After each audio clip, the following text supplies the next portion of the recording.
Hemen atzekaldean ikusten dituzuen arrainan, arrain tropikalak dira. Hauek ez dira Kantauri itsasoko arrainak, baizik eta itsas tropikaleko arrainak.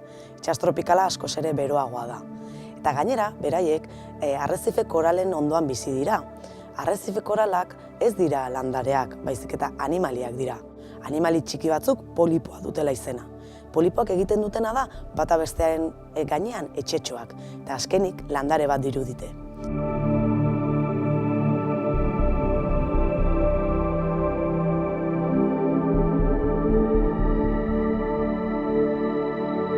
Zer gertatzen ari da?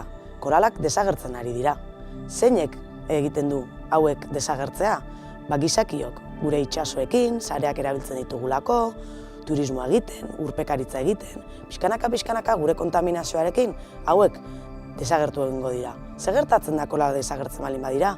Arrain hauek, hemen atzekaldean ikusten zuen arrain tropikal hauek, ez dute izango beraien etxea, bertan babesteko eta bertan bizitzeko.